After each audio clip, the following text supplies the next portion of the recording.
Muy apreciados amigos, inicio nuestro estudio de hoy con un saludo cordial y la expresión de mi anhelo de que la paz, esa paz que Dios otorga a quienes aceptan la conducción divina en sus vidas, presida en vuestros corazones y en vuestros hogares. Como lo expresó el profeta Isaías, Jehová, tú guardarás en completa paz a aquel cuyo pensamiento en ti persevera porque en ti ha confiado. Isaías 26, el verso 3. Completa paz. Gozar de una paz duradera, perdurable, ¿qué más podríamos pedir, verdad? Nos cuenta el Evangelio que en una cierta ocasión, después de uno de los discursos de Jesús, mucha gente se apartó de él, argumentando que sus enseñanzas eran demasiado duras, que los lastimaban en sus creencias y convicciones religiosas y que por lo tanto les resultaban intolerables. Pero hubo quienes lo escucharon y por su disposición de sacrificarlo todo para seguir al gran maestro, se les concedió el privilegio de constituir el núcleo inicial de la iglesia cristiana primitiva. Qué triste resulta pensar que aquellas palabras de Jesús pudieran ser un factor divisivo. La Biblia declara que Jesús nos sigue hablando, que es Él quien nos habla a través de las profecías, porque fue Él quien inspiró y motivó a los profetas a escribir sus mensajes. Si pudieron hacerlo, fue porque Él les reveló en visiones y sueños y mediante símbolos, figuras e instrucciones orales la orientación que su pueblo necesitaba. Es por ello que el Apocalipsis comienza aseverando, y esto se aplica a todas las profecías bíblicas, que su contenido es la revelación de Jesucristo. En otras palabras, todavía hoy es Jesucristo quien nos habla a través de los profetas. Rechazar las profecías, ya sea ignorándolas o imponiéndoles interpretaciones prejuiciadas y antojadizas, es exactamente lo mismo que rechazar a Jesús. ¿Y qué esperanza podría quedar para los que así reaccionan? Esta es una pregunta muy seria, porque como tan indubitablemente lo declara San Pedro, en Hechos capítulo 4, verso 12, en ningún otro hay salvación, porque no hay otro nombre bajo el cielo dado a los hombres en que podamos ser salvos. Reanudemos ahora nuestro estudio de Daniel capítulo 7. No insistiré ya más en la representación simbólica que el capítulo ofrece de los 4 imperios universales. Ya hemos dejado atrás el simbolismo del león alado babilónico, del voraz oso medo-persa, del leopardo greco-macedónico con sus 4 cabezas y sus 4 alas, y de la bestia romana de ferocidad indescriptible. Tampoco es necesario volver sobre el proceso de declinación y caída del 4 imperio universal Roma y la inexorable fragmentación de su territorio entre una decena de pueblos germánicos. Todo esto es importante, pero accesorio. ¿Qué quiero decir con esto? Que lo que el capítulo dice acerca de la sucesión de imperios es importante tan solo porque nos va conduciendo a través de los siglos a algo que supera a todo lo anterior. El surgimiento del poder representado por un cuerno, un poder que habría de emerger de la cabeza misma del extinto imperio romano y que recibiría como herencia todo lo obrado por Satanás, el gran rebelde y enemigo de Cristo, a través de esos 4 imperios universales. De esa entidad enigmática, Daniel 7 presenta nada menos que 15 características identificadoras, de las cuales consideramos 3 en nuestro tema anterior. Esas 3 que ya hemos estudiado son de por sí más que suficientes como para identificar al cuerno pequeño, como el poder político religioso romano que surgió de Roma y todavía en nuestros días tiene su sede en esa ciudad. Sin embargo, y para evitar toda conjetura y toda especulación acerca de la verdadera identidad y naturaleza de este poder, el Señor nos ha proporcionado otras 12 avenidas o coordenadas convergentes adicionales, todas ellas haciendo más que evidente aún la inspiración que lo motiva. En un rápido vistazo a lo que llevamos estudiado hasta ahora, cuando se eclipsara el imperio romano el vasto territorio de su ala occidental, más o menos coincidente con el continente europeo, habría de fragmentarse en un buen número de reinos menores.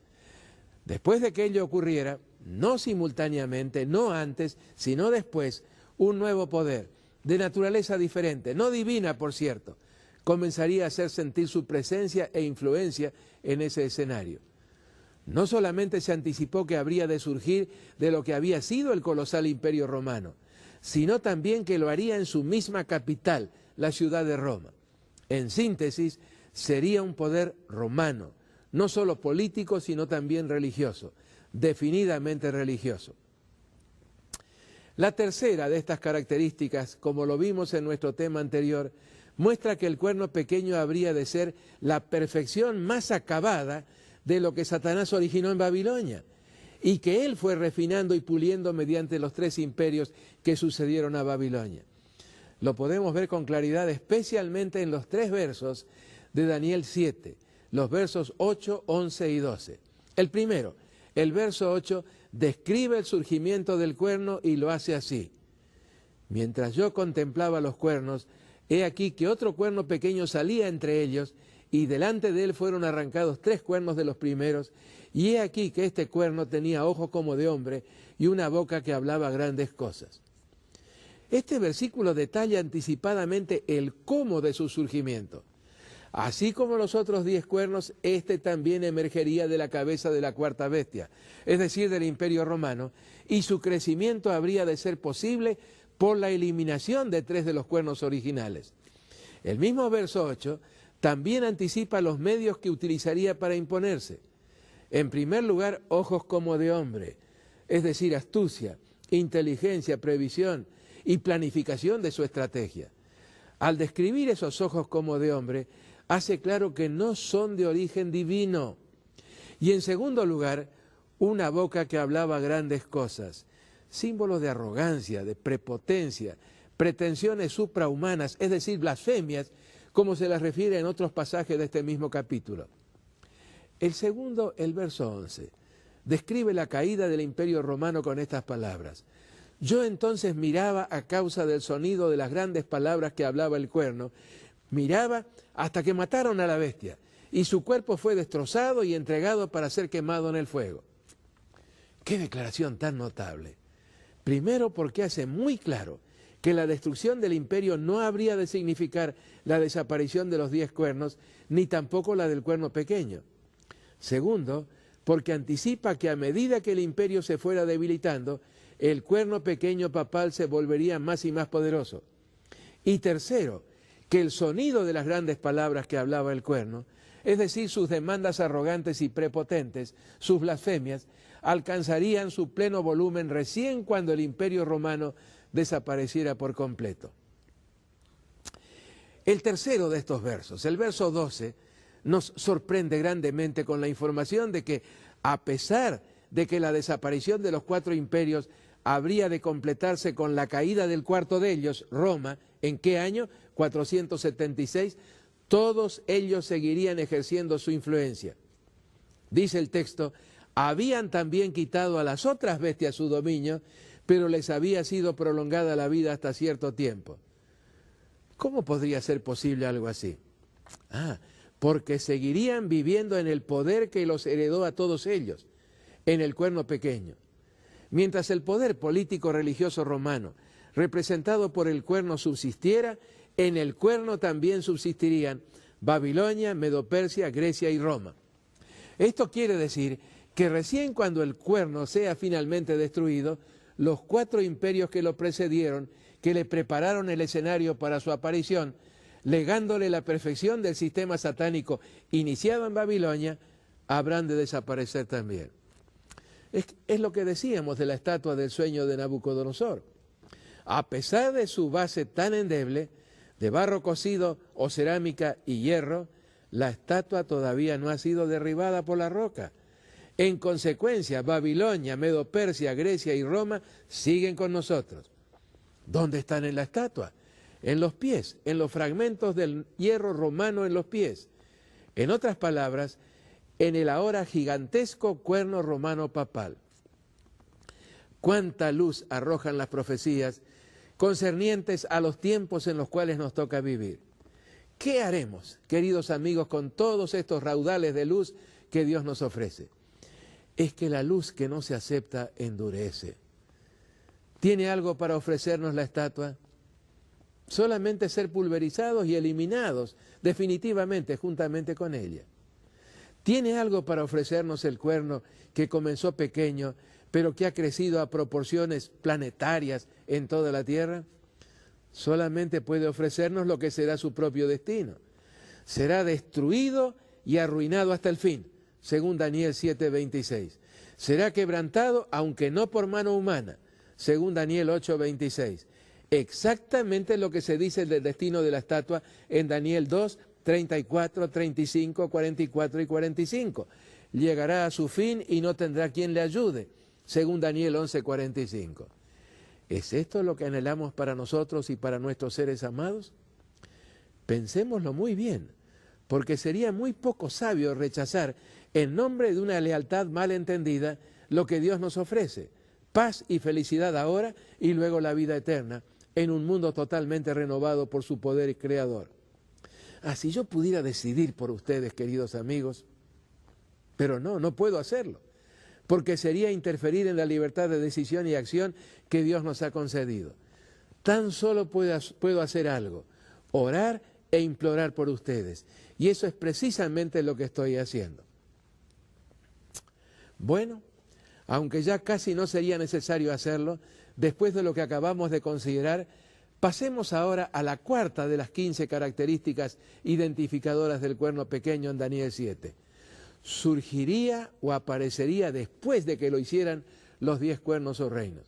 Así lo afirman los versos 8 y 24 con frases como estas: salía de entre ellos, y tras ellos se levantará otro. Fue precisamente así, exactamente como ocurrieron las cosas. Ya hemos mencionado varias veces la secuencia de los eventos, tal como la detalla la profecía. Lo haremos ahora una vez más. Caída de la cuarta monarquía universal, Roma. División de su territorio en aproximadamente 10 reinos. Y después, recién después, surgiendo del medio de ellos, desarraigando a 3, y en la misma ciudad que había de servirle de capital al Imperio Romano, haría su aparición este poder político espiritual. Así se cumplió, exactamente de acuerdo a lo preanunciado. Y así lo entendieron los intérpretes desde los primeros tiempos de la Iglesia. ¿Recuerdan aquella declaración tan significativa de Hipólito de Porto Romano, de comienzos del siglo III de nuestra era, y que mencionamos en un programa anterior? Ahora la citaré en forma completa.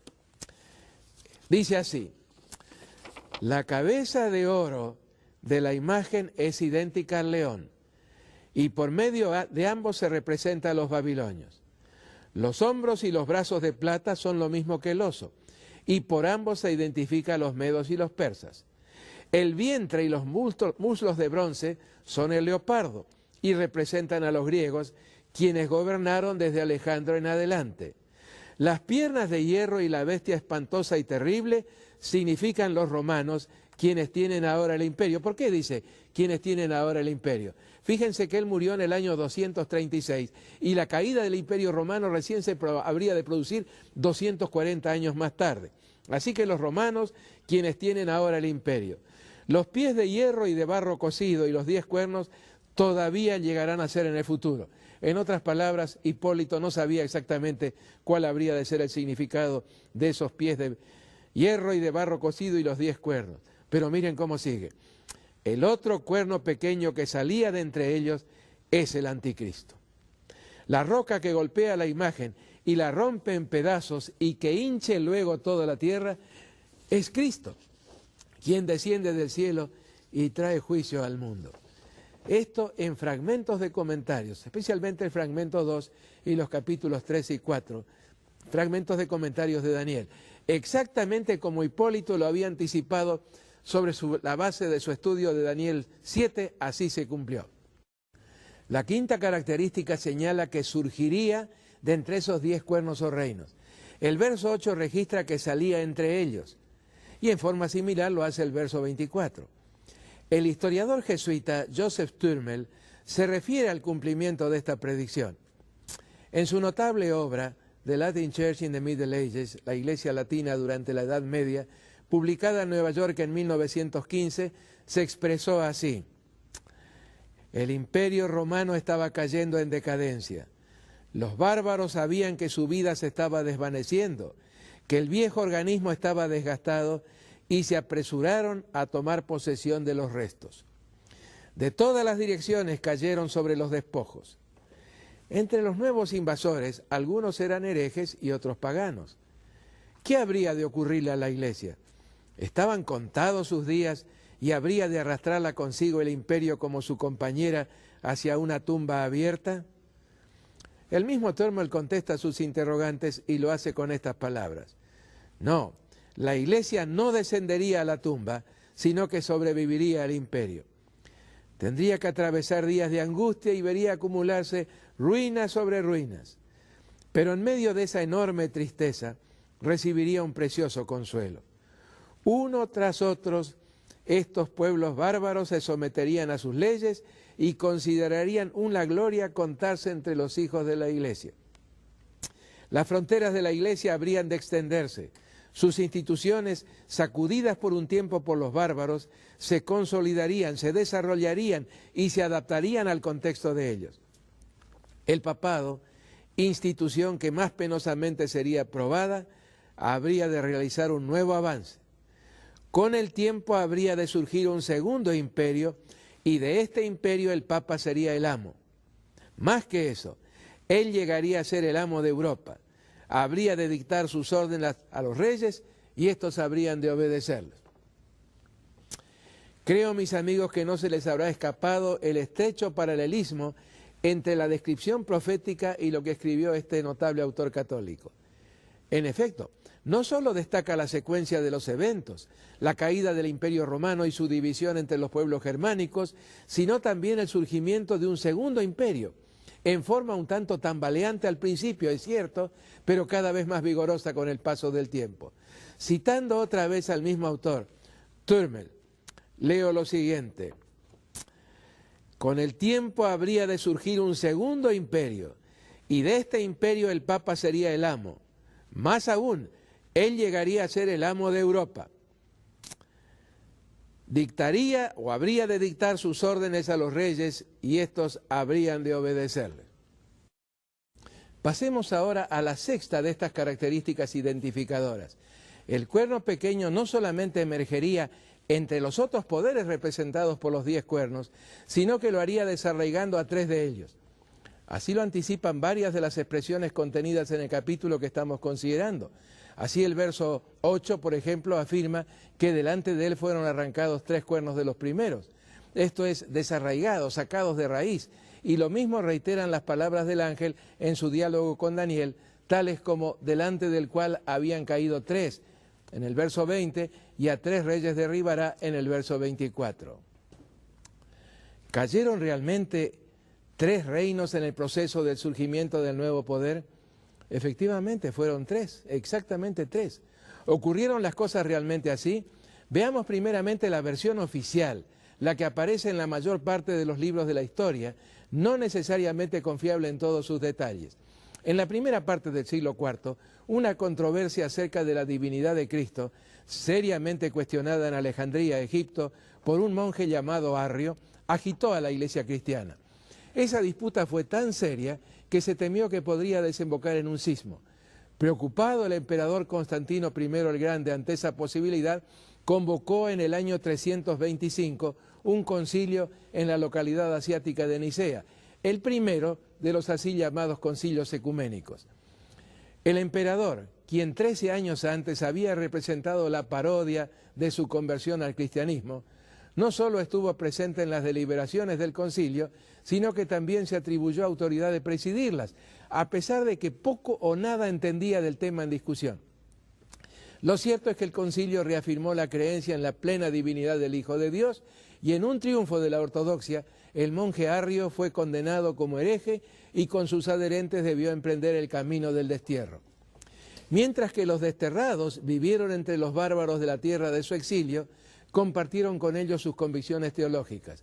De ello resultó que varios de esos pueblos abandonaron el paganismo y aceptaron esa variante del cristianismo que se conoció como arrianismo.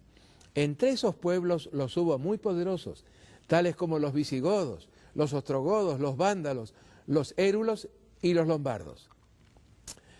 Cuando los érulos tomaron control de Italia, de hecho fue Odoacro, el jefe de esa tribu, quien destronó al último emperador romano, la situación del obispo de Roma se tornó muy delicada, ya que estaba a completa merced de los arrianos.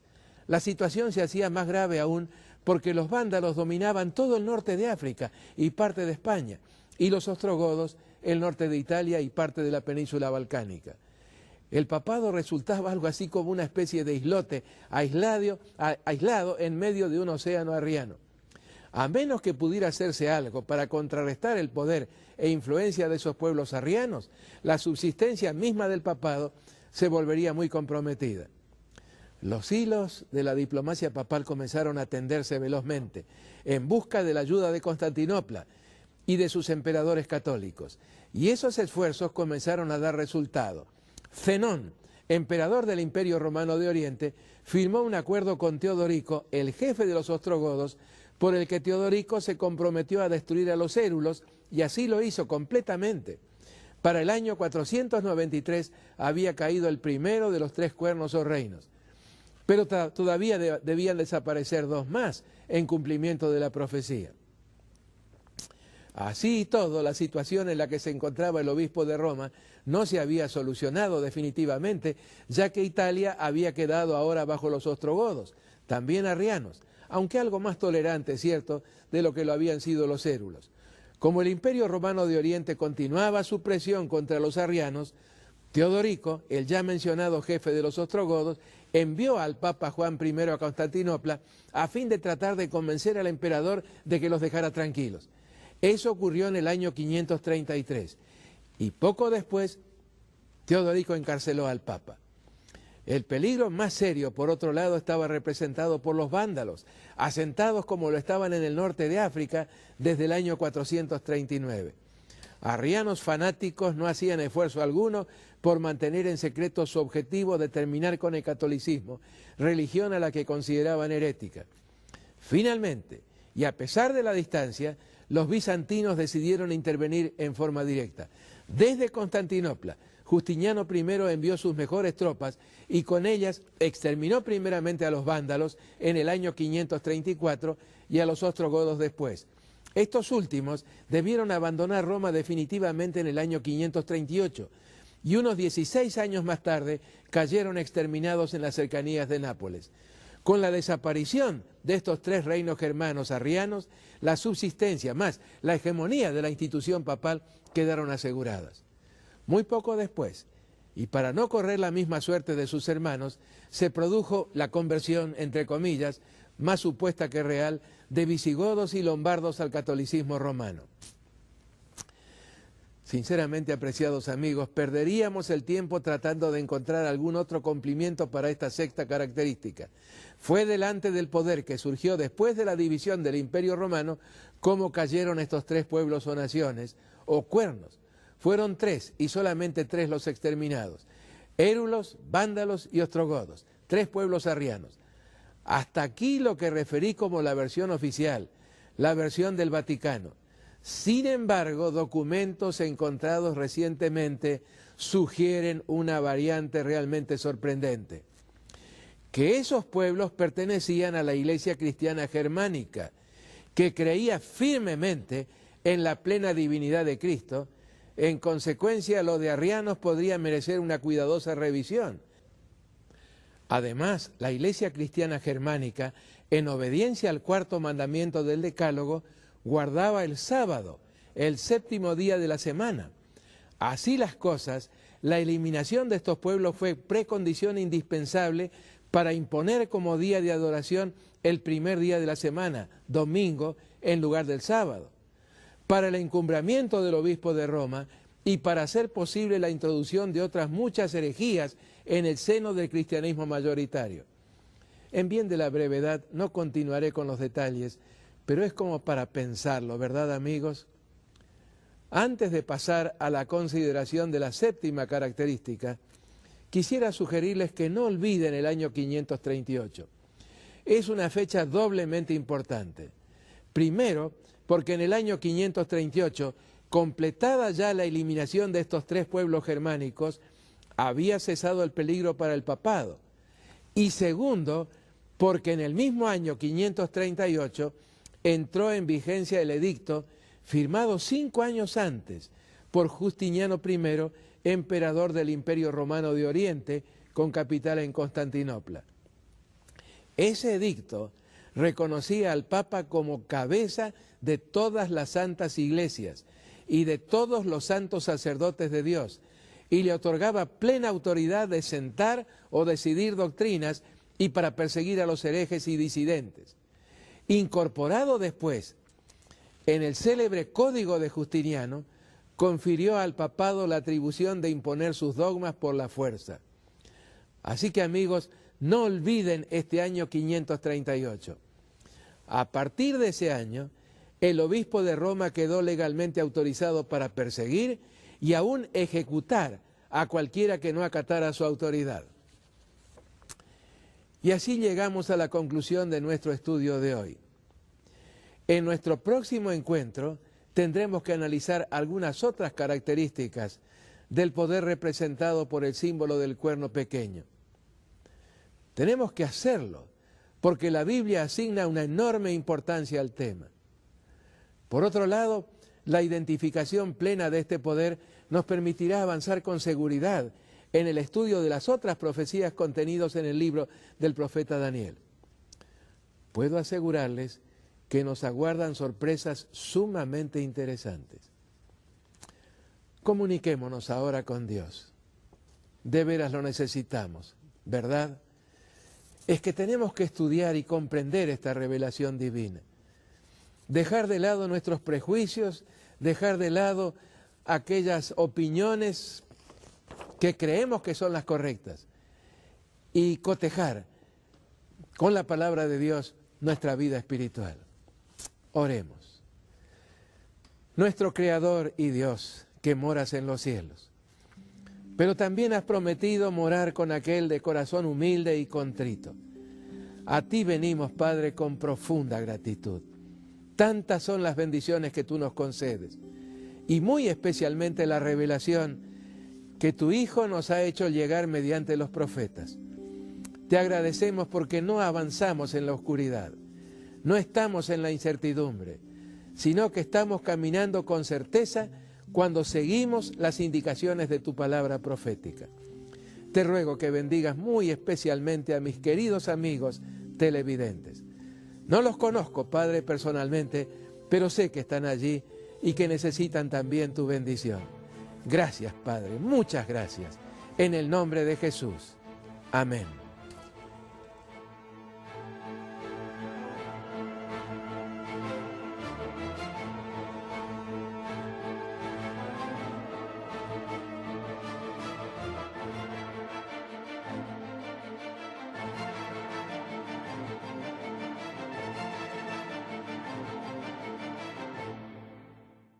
Y que por lo tanto les resultaban intolerables. Pero hubo quienes lo escucharon, y por su disposición de sacrificarlo todo para seguir al gran maestro, se les concedió el privilegio de constituir el núcleo inicial de la iglesia cristiana primitiva. Qué triste resulta pensar que aquellas palabras de Jesús pudieran ser un factor divisivo. La Biblia declara que Jesús nos sigue hablando, que es Él quien nos habla a través de las profecías, porque fue Él quien inspiró y motivó a los profetas a escribir sus mensajes. Si pudieron hacerlo, fue porque Él les reveló en visiones y sueños y mediante símbolos, figuras e instrucciones orales la orientación que su pueblo necesitaba. Es por ello que el Apocalipsis comienza aseverando, y esto se aplica a todas las profecías bíblicas, que su contenido es la revelación de Jesucristo.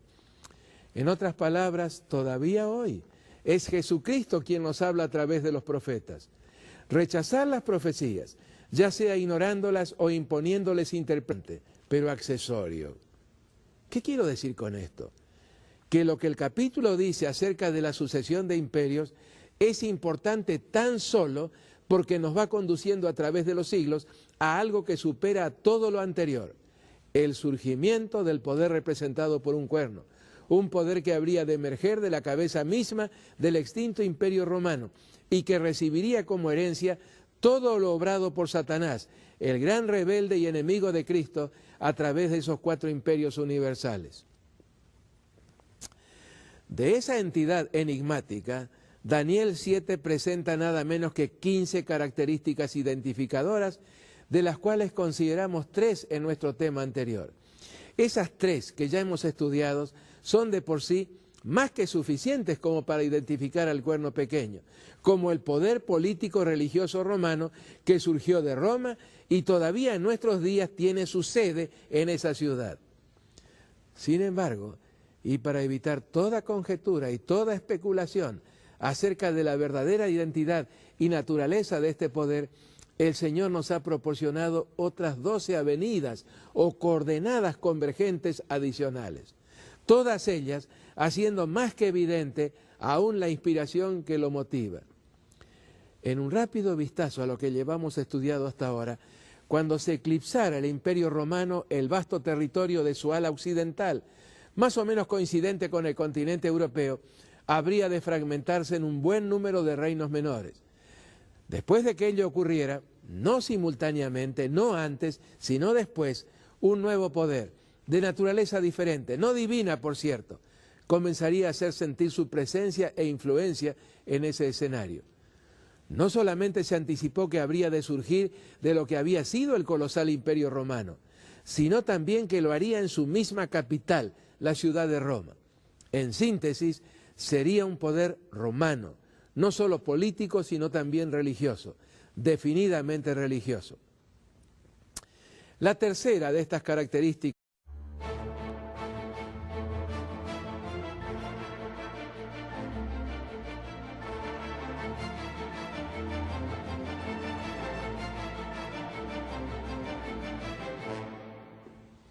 Muy apreciados amigos, inicio nuestro estudio de hoy con un saludo cordial y la expresión de mi anhelo de que la paz, esa paz que Dios otorga a quienes aceptan la conducción divina en sus vidas, presida en vuestros corazones y en vuestros hogares. Como lo expresó el profeta Isaías, Jehová, tú guardarás en completa paz a aquel cuyo pensamiento en ti persevera porque en ti ha confiado. Isaías 26, el verso 3. Completa paz. Gozar de una paz duradera, perdurable, ¿qué más podríamos pedir, verdad? Nos cuenta el Evangelio que en una cierta ocasión, después de uno de los discursos de Jesús, mucha gente se apartó de él, argumentando que sus enseñanzas eran demasiado duras, que los lastimaban en sus creencias y convicciones religiosas, interpretaciones prejuiciadas y antojadizas. Es exactamente lo mismo que rechazar a Jesús. ¿Y qué esperanza podría quedar para los que así reaccionan? Esta es una pregunta muy seria, porque como tan indubitablemente lo declara San Pedro en Hechos capítulo 4, verso 12, en ningún otro hay salvación, porque no hay otro nombre bajo el cielo dado a los hombres en que podamos ser salvos. Reanudemos ahora nuestro estudio de Daniel capítulo 7. No insistiré ya más en la representación simbólica que el capítulo ofrece de los 4 imperios universales. Ya hemos dejado atrás el simbolismo del león alado babilónico, del voraz oso medo-persa, del leopardo greco-macedónico con sus 4 cabezas y sus 4 alas, y de la bestia romana de ferocidad indescriptible. Tampoco es necesario volver sobre el proceso de declinación y caída del 4 imperio universal Roma y la inexorable fragmentación de su territorio entre una decena de pueblos germánicos. Todo esto es importante.